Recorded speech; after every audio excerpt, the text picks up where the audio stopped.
Latest videos के लिए subscribe कीजिए बाल संस्कार केंद्र चैनल और बेल आइकन प्रेस कीजिए। हरिओम बच्चों, आज के बाल संस्कार केंद्र का विषय है भक्त नरसिंह मेहता सत्र का तीसरा भाग। बच्चों, पहले और दूसरे भाग में भक्त नरसिंह मेहता के पूर्व जन्म, बाल्यावस्था में ही श्री कृष्ण से मिलन, गृह त्याग और भगवान द्वारा नरसिंह मेहता की हुंडी स्वीकारने के विषय में जाना।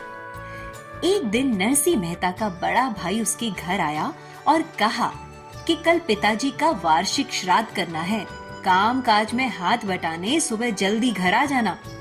नरसिंह मेहता ने कहा, भाई मैं तो भगवान की पूजा पाठ करके थोड़ी देर से ही आ पाऊंगा। इससे बड़ा भाई फिर से खींच गया और वहां से जाते हुए कहा, तुम अपना श्राद्ध अलग से ही करना, मेरे यहाँ मत आना। यह बात गांव के ब्राह्मण मंडली को पता चल गई। वे लोग तो पहले से ही उनसे ईर्ष्या करते थे, इसलिए उन्होंने बदला लेने की ठानी। उनके मुखिया ने ब्राह्मणों को नरसिंह मेहता के यहाँ श्राद्ध में आने के लिए आमंत्रित कर दिया। उसने सोचा कि नरसिंह का परिवार मांग कर भोजन करता है, वह क्या सभी को भोजन कराएगा। ब्राह्मण नाराज हो जाएंगे और तब उसे जातिच्युत कर दिया जाएगा। श्राद्ध के दिन नरसिंह मेहता बाजार से भोजन का सामान लेने गए, लेकिन पैसे तो उनके पास थे नहीं, इसलिए किसी भी दुकानदार ने उन्हें उधार नहीं दिया। अंत में एक दुकानदार इस शर्त पर सामान उधार देने को राजी हुआ कि पहले नरसिंह को भजन सुनाने पड़ेंगे। अगर उसे आनंद आया तो वह सामान उधार दे देगा। नरसिंह भजन सुनाने में इतने भाव विभोर हो गए कि उन्हें समय का ध्यान ही नहीं रहा। वे भूल गए कि ब्राह्मण भोजन करने आए हैं। भगवान ने देखा कि यह भक्त तो मेरे भजन में ही तल्लीन हो गया है, अब इसका योगक्षेम मुझे ही वहन करना पड़ेगा। तो भगवान स्वयं भक्त नरसिंह का रूप ले सारी सामग्री साथ लेकर उनके घर आ गए।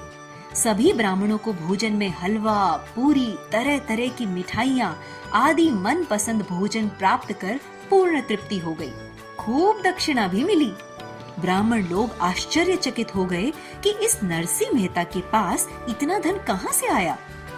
इधर दुकानदार ने नरसिंह मेहता को कहा, आप कितनी देर भजन गाओगे?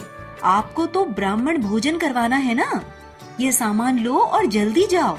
नरसिंह मेहता ने सोचा, दोपहर हो गई, ब्राह्मण नाराज हो गए होंगे, जाता हूँ सबसे माफी मांग लेता हूँ। नरसिंह मेहता वहाँ पहुँचे तो लोग बड़े प्रसन्न थे और उनकी जय जयकार करने लग गए। जब उनको सारी बात पता चली तो समझते देर नहीं लगी कि भगवान श्री कृष्ण स्वयं उनका रूप लेकर आए। वह भाव विभोर हो फिर से भगवान के ध्यान में तल्लीन हो गए। अनन्याश्चिन्तयन्तो माम ये जना पर्युपासते तेषां नित्याभियुक्तानां योगक्षेमं वहाम्यहम्। पूज्य गुरुदेव का स्मरण करते हुए शुरू करते हैं आज का बाल संस्कार केंद्र। कीर्तन। अब हम कीर्तन करते हुए अपने स्थान पर खड़े होकर थोड़ी देर नृत्य करेंगे।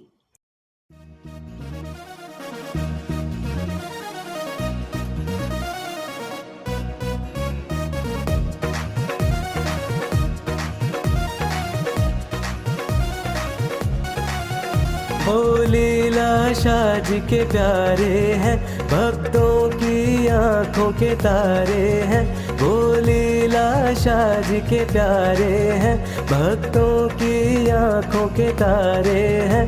हम बापू जी के बापू जी हमारे हैं, हम बापू जी के बापू जी हमारे हैं। 1 2 3 4 बापू जी की जय जयकार, 5 6 7 8 बापू जी हमारे साथ। 1 2 3 4 बापू जी की जय जयकार, 5 6 7 8 बापू जी हमारे साथ।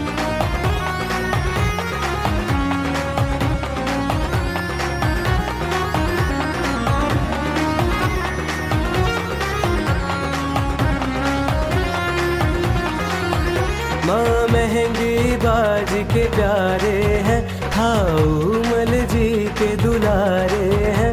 माँ महंगी बाजी के प्यारे हैं, हाउमल जी के दुलारे हैं। हम बापूजी के बापूजी हमारे हैं। हम बापूजी के बापूजी हमारे हैं। 1 2 3 4 बापूजी की जय जयकार। 5 6 7 8 बापूजी हमारे साथ। 1 2 3 4 बापूजी की जय जयकार। 5 6 7 8 बापूजी हमारे साथ।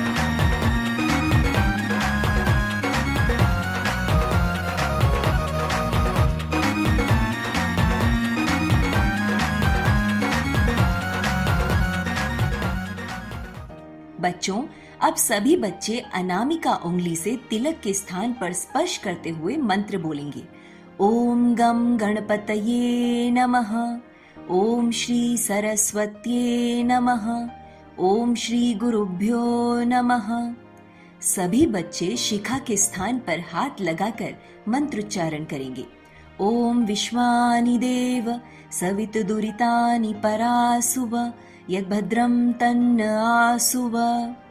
हे विश्व के देव, हमारे संपूर्ण दुर्गुणों को दूर करें और ब्रह्मांड में जो भी कल्याणकारक शुभ गुण, कर्म, स्वभाव, सुख हैं, वो हमें प्राप्त हों।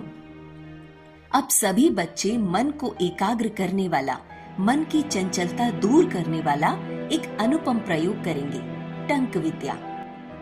दोनों नथुनों से श्वास लो। दोनों से लो लो लो, खूब लो।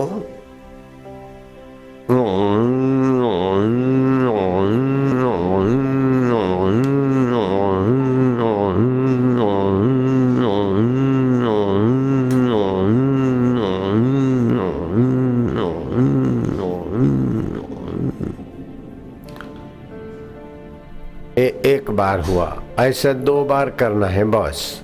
फिर से लो।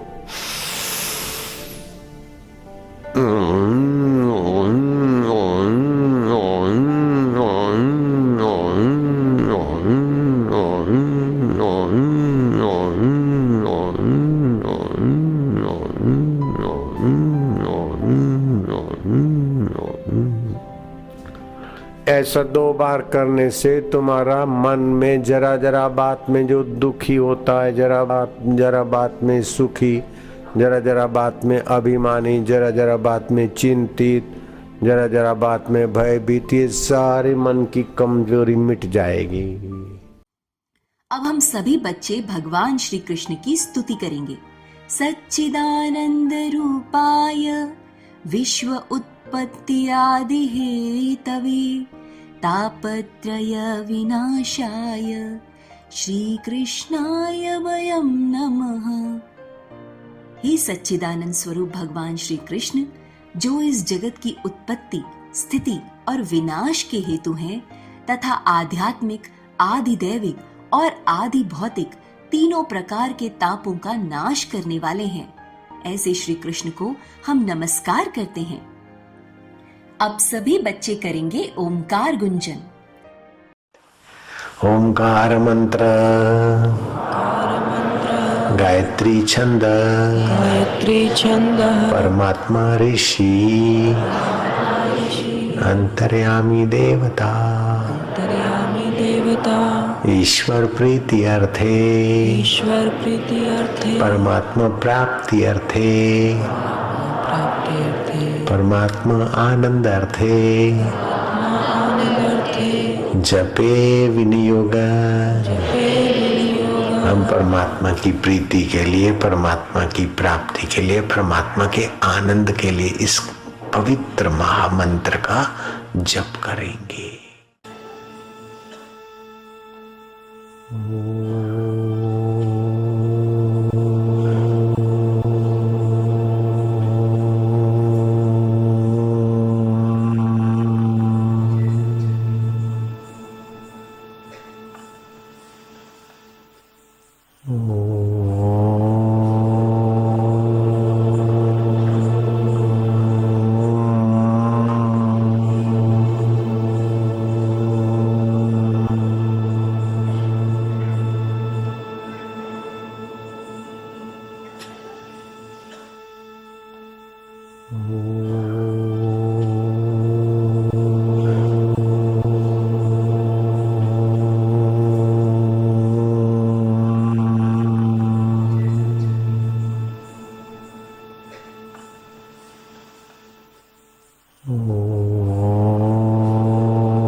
अब हम सब त्राटक करेंगे।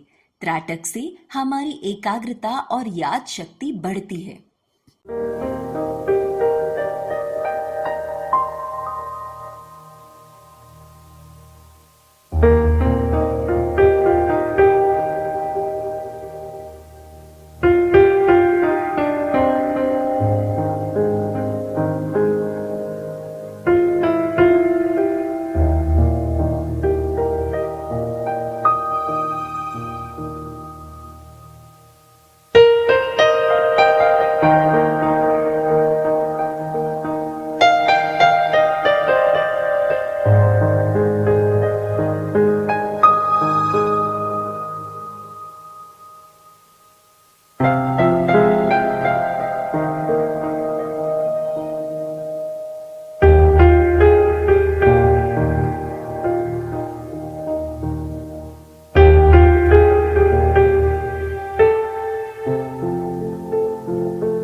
कहानी नरसी मेहता के बच्चों का विवाह।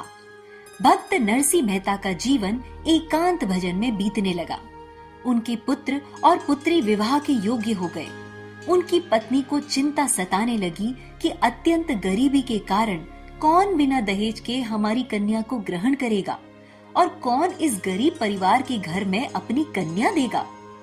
नरसी मेहता ने पत्नी को समझाया कि साध्वी, हम तो नाम के माता पिता हैं, वास्तविक पिता तो सबके वह भगवान श्री कृष्ण ही हैं। वो सर्व समर्थ हैं, फिर हम व्यर्थ क्यों चिंता करें। कुछ ही दिनों में पड़ोस के गांव से उनकी कन्या का रिश्ता आया और वह उनकी कन्या को बिना दहेज के स्वीकार करने के लिए तैयार हो गए। यह देखकर दंपति को अति प्रसन्नता हुई। वे पुरोहित के साथ वह कन्या को लेने भी आ गए, परंतु कन्या को कुछ तो भेंट स्वरूप उपहार देना चाहिए। ऐसा सोचते हुए विचार करने लगे कि क्या करें, घर में तो कुछ भी नहीं है। इतने में अक्रूर जी दहेज का सारा सामान लेकर उनके घर पधारे और कहा कि मुझे भगवान श्री कृष्ण ने भेजा है, और कन्या को ढेर सारे दहेज के साथ खुशी खुशी पुरोहित जी के साथ विदा कर दिया। उन्हीं दिनों गुजरात के दूसरे शहर में राज्य के दीवान जी रहते थे। उनके पास ढेर सारी संपत्ति थी। उनकी पुत्री भी विवाह के योग्य हो गई थी। दीवान ने अपने कुल पुरोहित से कहा कि जूनागढ़ में ब्राह्मणों के मुखिया उनके मित्र हैं। आप वहां जाकर उनकी सहायता से अपनी कन्या के लिए सर्वगुण संपन्न वर की खोज करें। पुरोहित जूनागढ़ जाकर मुखिया से मिले। यह मुखिया वही था जिसने नरसी मेहता को नीचा दिखाने के लिए कई षड्यंत्र किए, लेकिन विफल रहा। मुखिया ने केवल अपने ही रिश्तेदारों के पुत्रों को दिखाया, लेकिन समझदार पुरोहित को कोई भी लड़का कन्या के लिए पसंद नहीं आया। आखिर में मुखिया ने झुंझलाते हुए कहा, वो जो मंदिर है वहाँ भक्त नरसी मेहता रहता है, जाइए उनके पुत्र से संबंध कर लीजिए। पुरोहित भक्त नरसी मेहता के घर गए। उन्होंने सामुद्रिक विद्या के अनुसार उनके पुत्र में अनेक शुभ लक्षण देखे और पुत्र के हाथ में श्रीफल तथा स्वर्ण मुद्रा देकर ललाट पर तिलक कर दिया। फिर बोले, भक्तराज, राज्य के दीवान मदन राय जी की कन्या के साथ आज मैं आपके पुत्र का संबंध करता हूँ।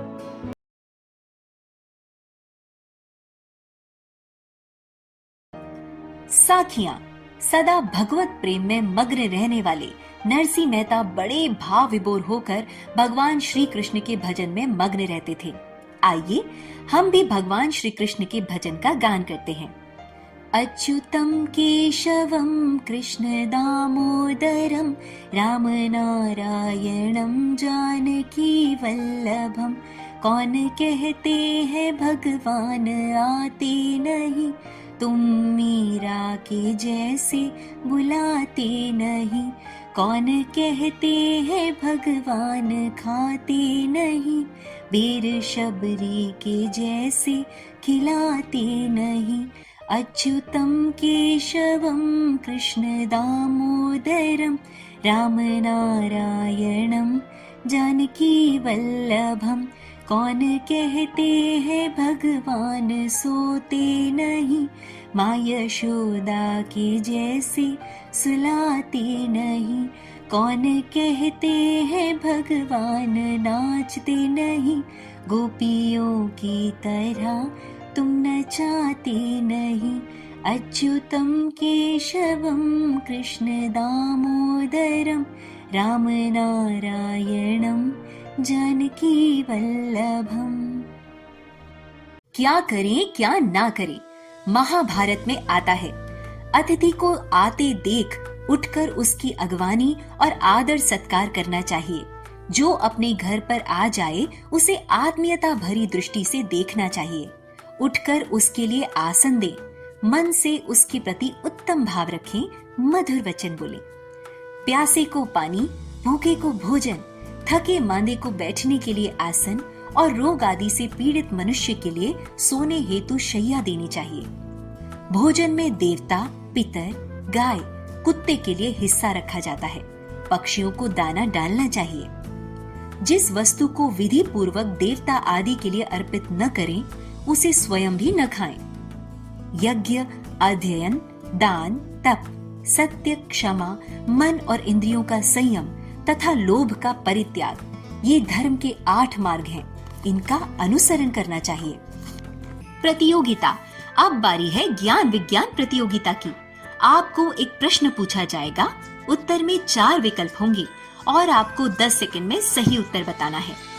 आपका प्रश्न है, नरसिंह मेहता का जन्म कौन से राज्य में हुआ था? आपके विकल्प हैं पंजाब, हरियाणा, गुजरात अथवा महाराष्ट्र।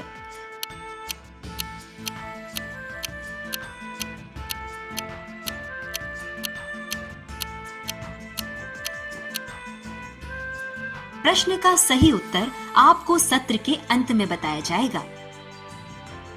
स्वास्थ्य सुरक्षा में आज हम जानेंगे शारीरिक मानसिक आरोग्य हेतु पैदल भ्रमण। पैदल घूमने से नसों की कमजोरी, मानसिक रोग, अनिद्रा, स्वप्न दोष, दुबलापन और कमजोरी, सर्दी, खांसी, सिर दर्द, कब्ज आदि में बहुत लाभ होता है। इससे मोटापा कम होता है, भूख खुलकर लगती है। जैसे जैसे पैदल चलना बढ़ता जाता है, वैसे वैसे हृदय रोग, हाइपरटेंशन, टाइप 2 डायबिटीज, संधिवात के होने का जोखिम कम होता जाता है। इसलिए रोज सवेरे प्रदूषण मुक्त जगह पर पीठ पैदल घूमने का नियम रखना चाहिए। पैदल भ्रमण मध्यम गति से करना चाहिए। शरीर सीधा व वस्त्र कम रखें। दोनों हाथ हिलाते हुए और नाक से गहरे गहरे श्वास लेते हुए भ्रमण करना चाहिए। ओस की बूंदों से युक्त हरी घास पर टहलना नेत्रों के लिए विशेष लाभकारी है, परंतु नंगे पैर केवल घास पर ही टहलना चाहिए, अन्य जगहों पर नहीं। नंगे पैर घूमने से फायदे की जगह नुकसान अधिक होता है। भजन। अब हम गाएंगे भावपूर्ण भजन।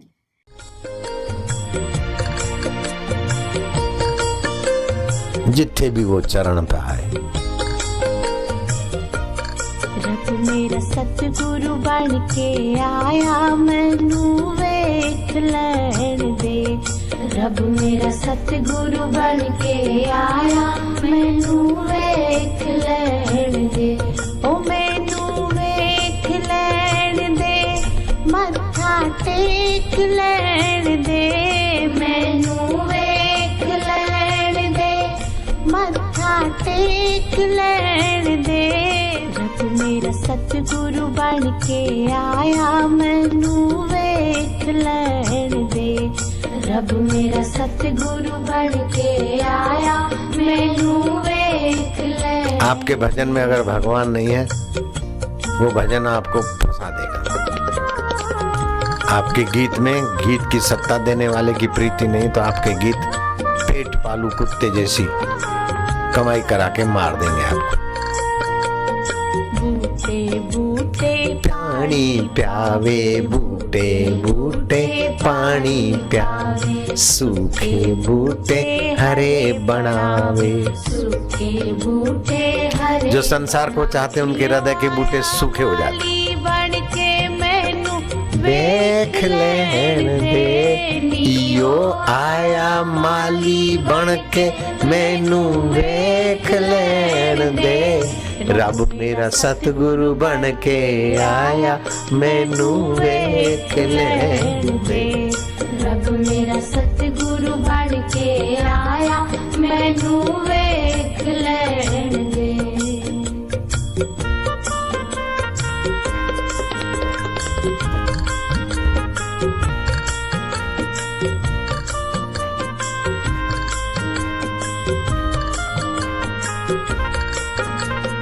जिथे भी ओ चरण छुआवे, जिथे भी ओ चरण छुआवे, पत्थर भी ओथे पिघलावे, पत्थर भी ओथे पिघलावे। नियो आया तारण हारा मैनू वेख लैण दे। नियो आया तारण हारा मैनू वेख लैण दे। रब मेरा सतगुरु बन के आया मैनू वेख लैण दे। रब मेरा सतगुरु बन के आया मैनू वेख लैण दे।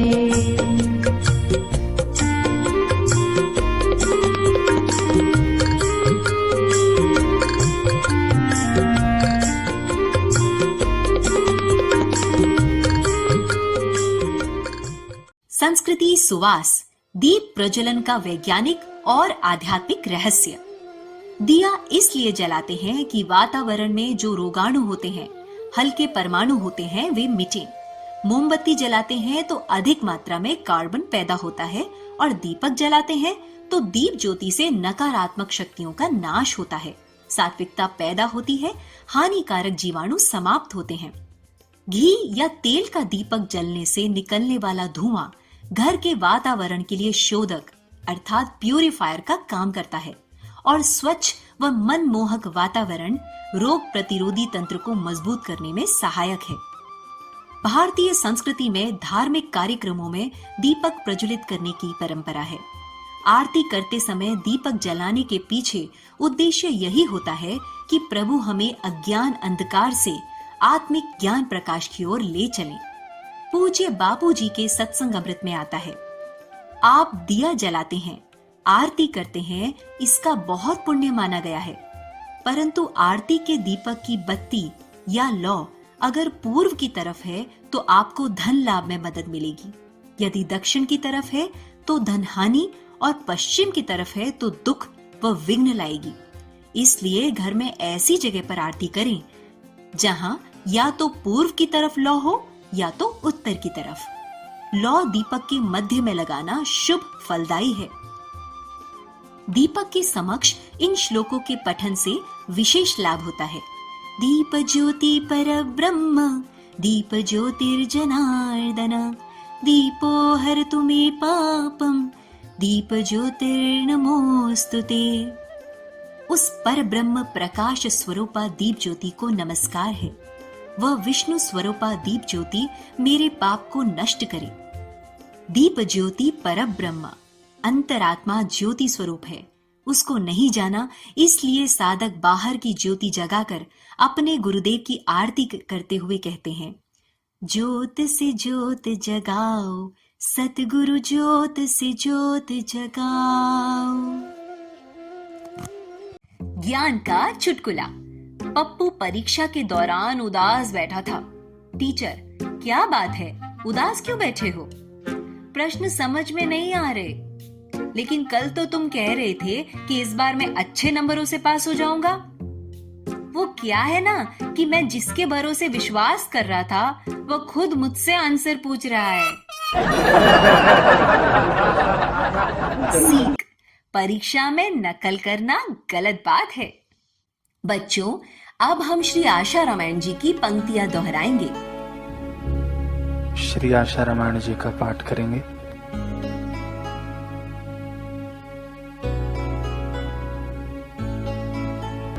एक दृष्टि देखे सभी, चले शांत गंभीर, सशस्त्रों की भीड़ को सहज गए वे चीर।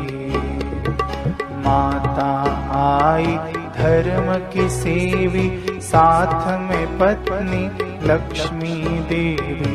दोनों फूट फूट के रोई, रुदन देख करुणा भी रोई। संत लाल जी हृदय पसीजा, हर दर्शक आंसू में भीजा। कहा सभी ने आप जाइयो, आंसू मल बोले कि भाइयों। 40 दिवस हुआ न पूरा, अनुष्ठान है मेरा अधूरा। आंसू मल की तीव्र तितीक्षा, माँ पत्नी ने की प्रतीक्षा। जिस दिन गाँव से हुई विदाई, जार जार रोए लोग लुगाई। अहमदाबाद को हुए रवाना, मियाँ गाँव से किया पयाना। मुंबई गए गुरु की चाह, मिले वहीं पे लीला शाह। परम पिता ने पुत्र को देखा, सूर्य ने घट जल में पेखा। घटक तोड़ जल जल में मिलाया, जल प्रकाश आकाश समाया। निज स्वरूप का ज्ञान दृढ़ाया, 2.5 दिवस ब्रह्मानंद छाया। हरि ओम हरि ओम हरि ओम हरि ओम हरि ओम हरि ओम हरि ओम हरि ओम। आसोज सुद 2 दिवस, संवत 2021। मध्याह्न 2:30 बजे मिलाइश से। देह सभी मिथ्या हुई, जगत हुआ निस्सार।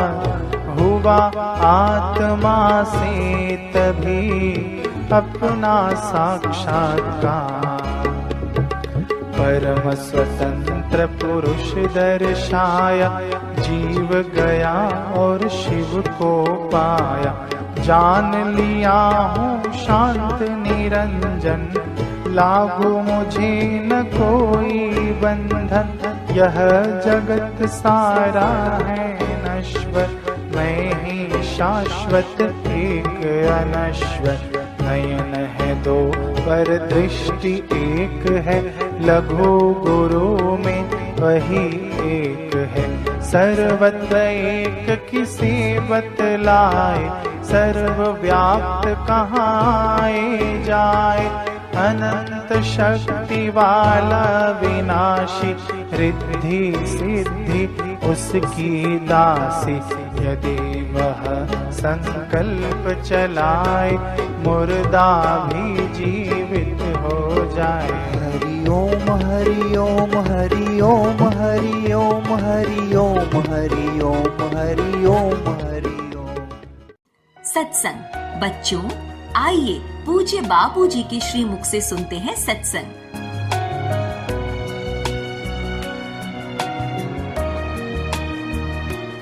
सब प्राणियों के प्रति दया और निर्विरोध,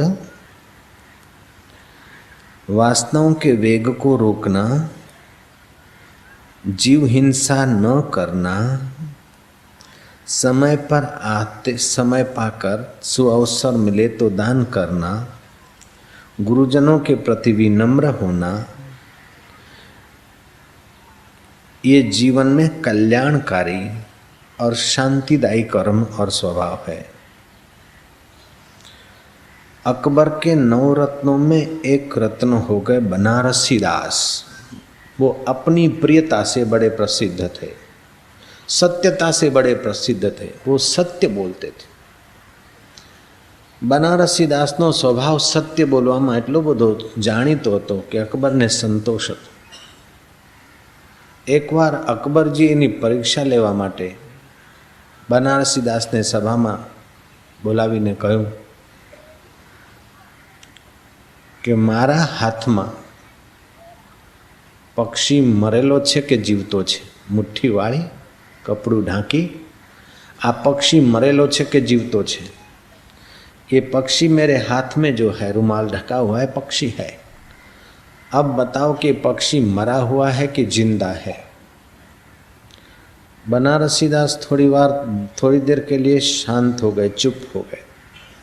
सोचने लगे अगर मैं बोलता हूँ ये पक्षी जिंदा है तो अकबर उसका गला दबा देगा। अकबर बोलता है कि आज तेरी परीक्षा है, सत्य बोलने में तुम प्रसिद्ध हो। अगर आज का सत्य तुम्हारा सत्य नहीं हुआ, झूठ निकला, तो तुमको देश से निकाल दूंगा, पदच्युत करके देश से निकाल दूंगा। हाथ में पक्षी है, ऊपर रुमाल ढका है। अकबर पूछता है कि पक्षी जिंदा है कि मरा हुआ है। बनारसीदास सोचता है कि अगर मैं कह दूं कि ये मरा हुआ है तो अकबर रुमाल हटा देगा और पक्षी को छोड़ेगा तो उड़ान भरेगा वो, मेरी बात झूठी हो जाएगी।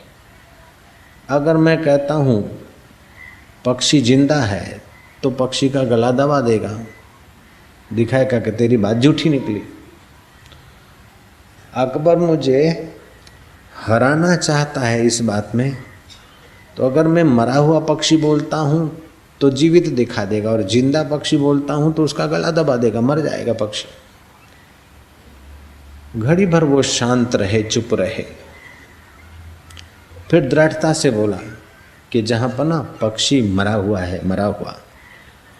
अकबर ने वही किया, बनारसीदास को झूठा साबित करने के लिए रुमाल हटा दिया, मुट्ठी खोल दी, पक्षी उड़ गया। बोले तुम आज झूठे साबित हो गए, तुम्हें पदच्युत किया जाता और देश से निकाला जाता है। लेकिन बनारसीदास के चित्त में शोभ नहीं हुआ और चेहरे की प्रसन्नता गायब नहीं हुई।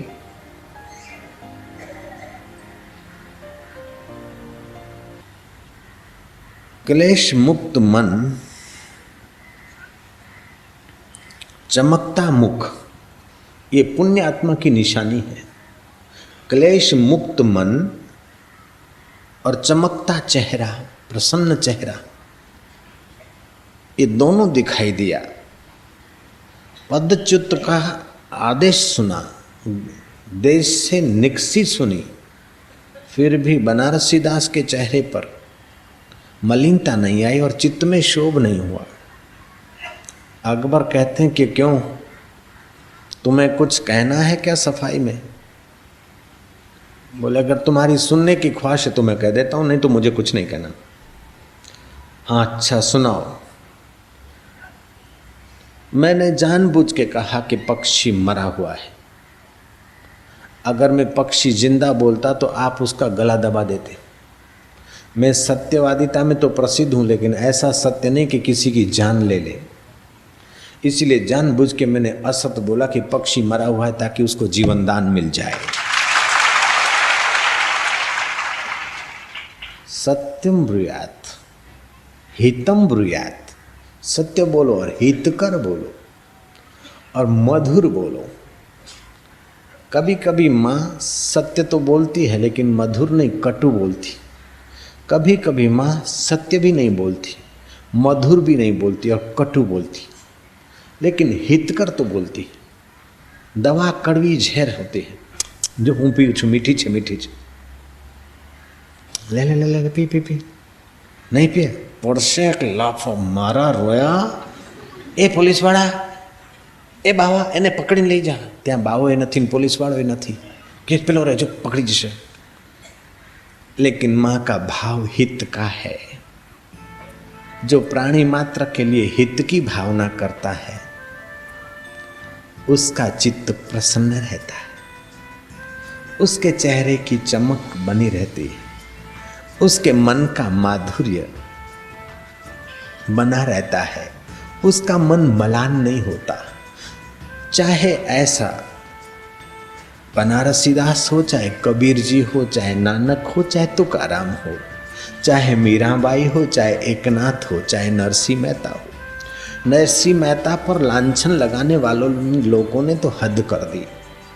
नरसिंह मेहता का तेज प्रभाव देखकर लोगों ने न जाने क्या क्या षड्यंत्र रचे और नागर ब्राह्मण, वो नरसिंह मेहता नागर ब्राह्मण, उन्हीं के नागर ब्राह्मणों में और उन्हीं का कोई मामा और कोई सगे वाला एक्शन कमेटी का मेंबर हुआ है। फिर भी नरसिंह मेहता का चित्त मलिन नहीं और चेहरा उदास नहीं। ये चमक है पर उपकार और सत्य के प्रभाव। सत्य एक परमात्मा है और वो परमात्मा सब जगह सब में है। ये बात भगवान अपने मुंह से कहेंगे। ये गीता का श्लोक चलते फिरते चित्त की प्रसन्नता और मुखमंडल का ओजस्वी तेजस्वी बनना और जीवन विघ्न बाधाओं के बीच भी निर्लेप नारायण के सुख से ओतप्रोत रहे, ये ऐसा श्लोक है। भगवत गीता 13वें अध्याय का 28वां श्लोक। समं पश्यन्निह सर्वत्र, समं पश्यन्निह सर्वत्र, सम अवस्थितम् ईश्वरम्, न हि न सत्यम् आत्मानं, न हि न सत्यम् आत्मानं, ततो याति परां गतिं, ततो याति परां गतिं। तैयार हो जाइए प्रश्नोत्तरी के लिए। नरसिंह मेहता के पिता का श्राद्ध कैसे पूरा हुआ? नरसिंह मेहता की कन्या का दहेज देने के लिए सामग्री कहां से आई? नरसिंह मेहता के पुत्र का संबंध किससे हुआ? दीवान ने नरसिंह मेहता को हाथी घोड़े के साथ बारात लाने की शर्त क्यों रखी? नरसिंह मेहता पुत्र का विवाह करने किस प्रकार घर से निकले? जब दीवान ने क्षमा मांगी तब विवाह की तैयारी कैसे हुई? भोजन में किसका हिस्सा निकालना चाहिए? धर्म के 8 मार्ग कौन से हैं? पैदल घूमने से क्या लाभ होता है? दीप प्रज्वलन का वैज्ञानिक रहस्य क्या है? दीप ज्योति एवं आरती। कर्पूर गौरम करुणावतारम संसार सारम भुजगेंद्रहारम सदा वसंतम हृदयारविंदे भवम भवानी सहितम नमामि।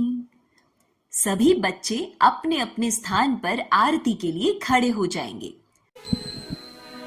शुभं करोति कल्याणम् आरोग्यं सुख संपदां शत्रुबुद्धि विनाशाय दीपज्योति नमोस्तुते।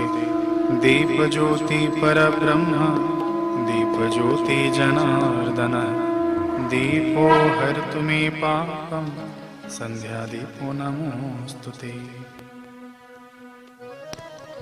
जगमग जगमग ज्योत जले मेरे बापू के दरबार में। जगमग जगमग ज्योत जले मेरे बापू के दरबार में। जगमग जगमग ज्योत जले मेरे बापू के दरबार में।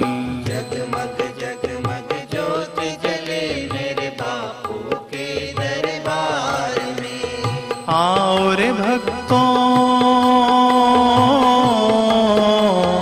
आओ रे भक्तों, भक्ति कर लो बापू के दरबार में। जगमग जगमग ज्योत जले मेरे बापू के दरबार में। निश दिन तेरा नाम पुकारे, निश दिन तेरी ज्योत जलावे। निश दिन तेरा नाम पुकारे, निश दिन तेरी ज्योत जलाए।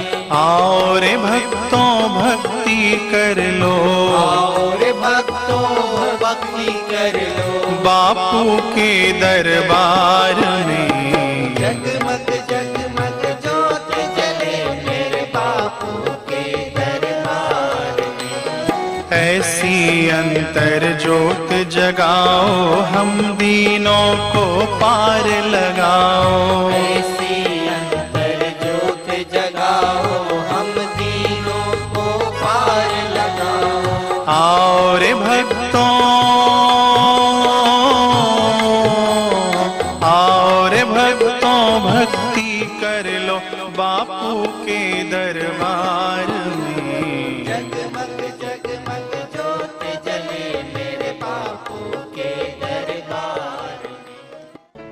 प्रार्थना। ओम असतो मा सद्गमय तमसो मा ज्योतिर्गमय मृत्योर्मा अमृतं गमय। ओम शांति शांति शांति। हे ईश्वर, हमें असत्य से सत्य की ओर ले चलो, अंधकार से प्रकाश की ओर ले चलो, मृत्यु से अमरता की ओर ले चलो। नारायण नारायण नारायण नारायण। इसी के साथ हमारा आज का बाल संस्कार केंद्र संपन्न होता है। अगले सप्ताह फिर मिलेंगे बच्चों एक नए ज्ञानवर्धक विषय के साथ। तब तक के लिए हरि ओम। ज्ञान विज्ञान प्रतियोगिता प्रश्न का सही उत्तर है सी, गुजरात।